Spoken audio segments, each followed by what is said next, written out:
Hi, this is Jason from Horrific Nightmares, and it's time for a positive spin. Today we're going to be talking about The Howling, New Moon Rising, or The Howling 7, or, as it was on the beginning of this film, The Howling Mystery Woman. All right. This actually has probably the lowest score of all the Howling films. I do believe we checked that out. This does have a 1.8 on IMDb, so it is not a very well liked film. Now, of course, Joe and I had to watch this for Franchise Frenzy because the Howling series is included in our franchises. And we also wanted to take a look at it for positive spin to see what all the hubbub was about. So let's put a positive spin on the Howling, New Moon Rising. It's actually part 7, of course. It's weird. I don't really have a history with this film. This was a first time watch for me for Franchise Frenzy and for Positive Spin, of course. And having a 1.8, I wasn't really sure what to expect. So these are not plentiful. This is a movie that is, of course, lost on VHS. I don't believe it ever came out on DVD. I'm not sure. So if you do find a copy, I guess you're lucky if it's something that you're interested in. I never really sought it out. I had all of the other Howling movies. This was the only one that I did not own. And I was lucky enough to have Joe to provide a copy for me to watch. But a 1.8 is a really low score in a franchise that's not really all that loved by a lot of people. I would say, and this is one of the things that Joe and I were talking about when we decided to do this for Positive Spin, is that most people would say the first 4 films are among their favorite, but, well, mostly 1 and 2, let's be honest. The last 4 have been my favorite, and I think Joe's as well. He hasn't seen part 8 yet. As we are taping this, we do have 1 more to watch. I have seen part 8. I didn't mind it. I thought it was a pretty good teen horror film. It didn't set the world on fire, but I enjoyed it. Better than a lot of the other sequels, let me tell you. So, did this deserve a 1.8? I don't think so. And I'm going to tell you what I liked about the film. First of all, I really liked the title, The Howling Mystery Woman. I thought that was pretty cool, and it was a little unexpected for me because I really don't know much about this film, except for the fact that everyone seems to hate it.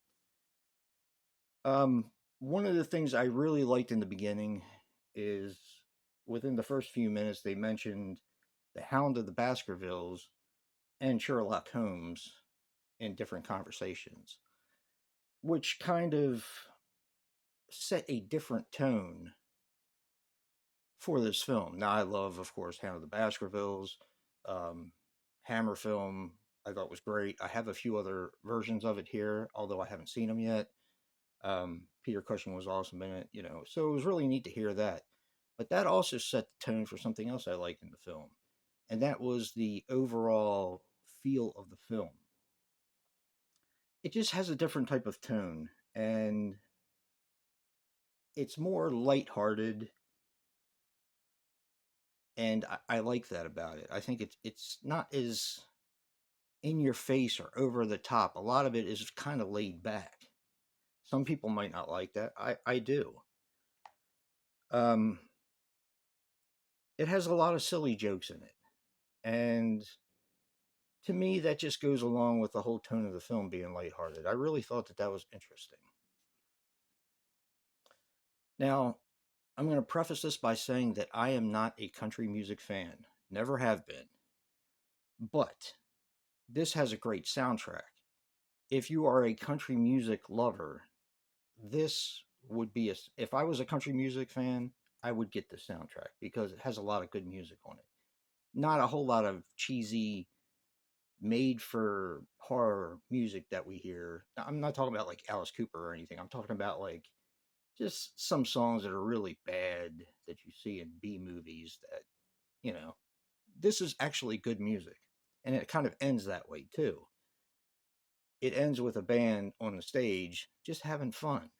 And I think that's what I liked about this movie the most is the fact that it just wants to have fun, not really take itself all that seriously. The acting is decent. I didn't have a real problem with it.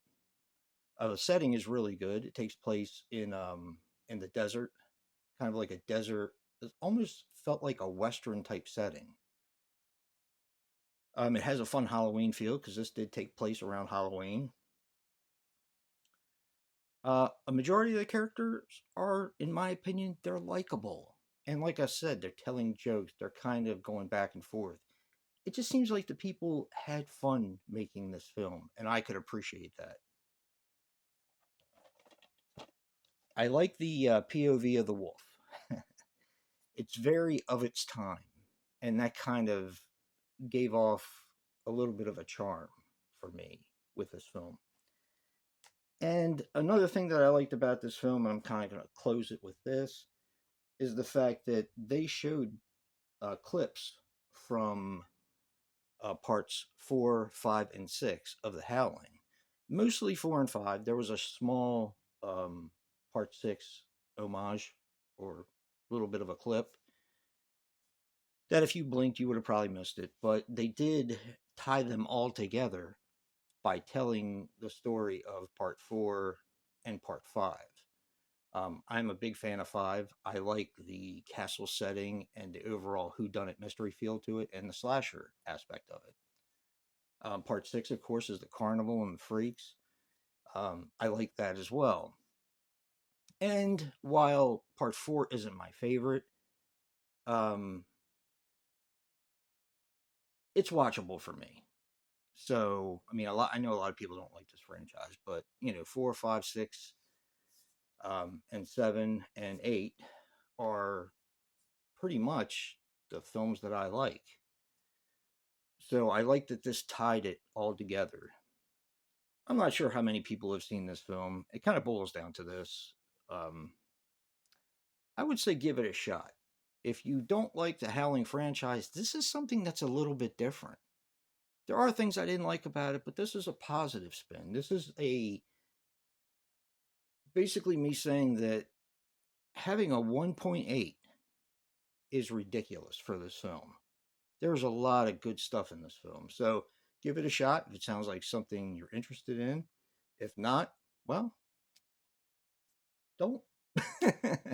But don't forget to check out Joe's positive spin for The Howling, New Moon Rising. Remember, guys, physical media matters. And until next time, peace.